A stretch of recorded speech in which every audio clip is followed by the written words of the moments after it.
Kalian tertawa, saya sendiri tak tertawa oleh lelucon saya. Mungkin kalian menyangka menjadi badut adalah pekerjaan paling gampang. Tinggal bertiga kocak dan orang akan tertawa.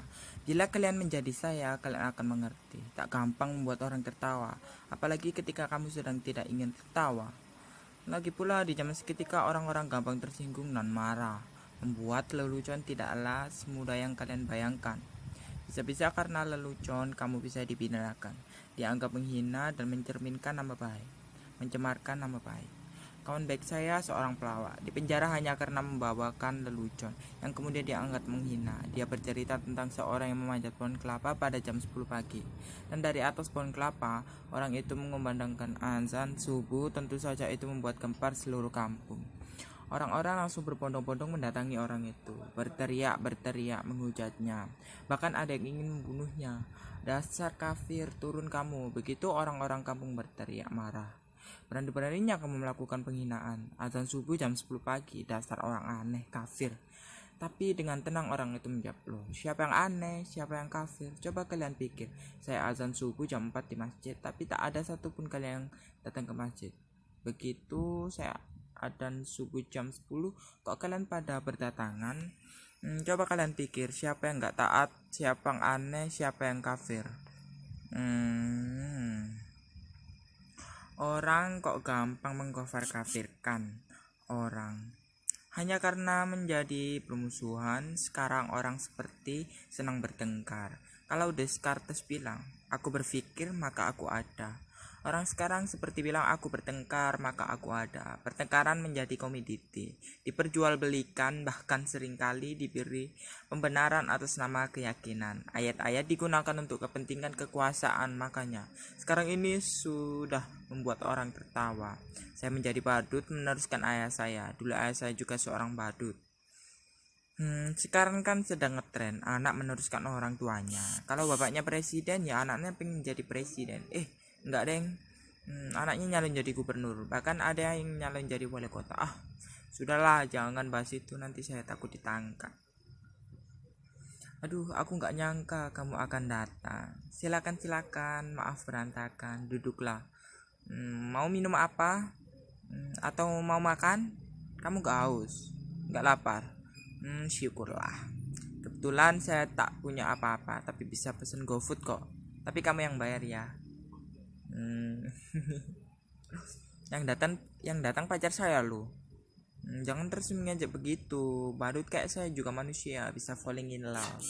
Yang punya pacar, lihat itu cantik nggak pacar saya? Namanya Raisa, lengkapnya Raisa Bayar. Terima kasih kamu mau menemui saya. Saya kira kamu sudah melupakan saya. Terima kasih kalau kamu terus ingat saya. Kamu pasti kangen ya. Saya juga. Rindu itu berat. Kamu gak akan kuat. Raisa, Raisa, Raisa. Tak ada siapa-siapa. Tak ada yang datang. Ternyata hanya khayalan saya saja. Gak ada pacar, saya baru jomblo. Coba kalian bayangkan. Betapa sialnya saya. Nasib saya benar-benar ambil. Percayalah, jadi badut itu berat. Kamu gak akan kuat. Biar saya saja. Kenapa kalian menatap saya seperti itu? Apa ada yang aneh dengan saya? Sudah saya katakan, saya ini orang yang sial, tapi nasib memang aneh. Nasib selalu punya kejutan-kejutan yang tak pernah saya duga. Suatu hari saya diminta untuk mengisi hiburan pada kampanye partai. Menurut saya, penampilan saya biasa-biasa saja, sama sekali tak lucu. Tapi entah kenapa semua yang hadir tertawa terpingkal-pingkal. Saya hanya menjentik-jentikkan seperti ini, tapi semua orang tertawa. Saya hanya menggoyang-goyangkan bokong. Bahkan ketika saya hanya berdiri diam, semua orang makin tertawa terbahak. Mereka terhibur dengan penampilan saya yang begitu bodoh dan konyol. Sungguh saya tak pernah merasa setolol itu. Lalu pimpinan partai itu mendatangi saya, menjabat saya, memuji-muji saya. Katanya saya adalah sosok yang karismatik, saya punya bakat untuk disukai semua orang, dan itulah kekuatan seorang pemimpin. Ia bilang pada saya, sekarang ini menjadi pemimpin tak perlu cerdas atau pintar, yang penting disukai banyak orang. Kamu boleh bohong atau ngibul sesukamu. Yang penting orang tetap percaya kamu, menyukai kamu, dan kamu punya bakat besar seperti itu. Tapi sesungguhnya mereka menyukaimu. Orang seperti kamulah yang dibutuhkan partai. Saya kemudian mereka dandan menjadi necis seperti ini. Bisa sekarang ikut pilkada, padahal saya nggak tahu apa itu pilkada. Saya benar-benar nggak tahu mengapa mereka menyuruh saya ikut pilkada. Padahal ijazah pun saya tak punya. Tapi mereka bilang tenang saja, ijazah bisa dipalsukan. Jangankan ijazah, kebenaran pun bisa dipalsukan. Dan betapa sialnya saya menang pilkada. Barangkali zaman memang sudah gila.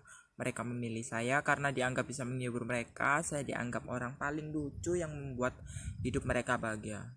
Tiba-tiba terdengar teriakan orang yang bersorak-sorak penuh pemujaan.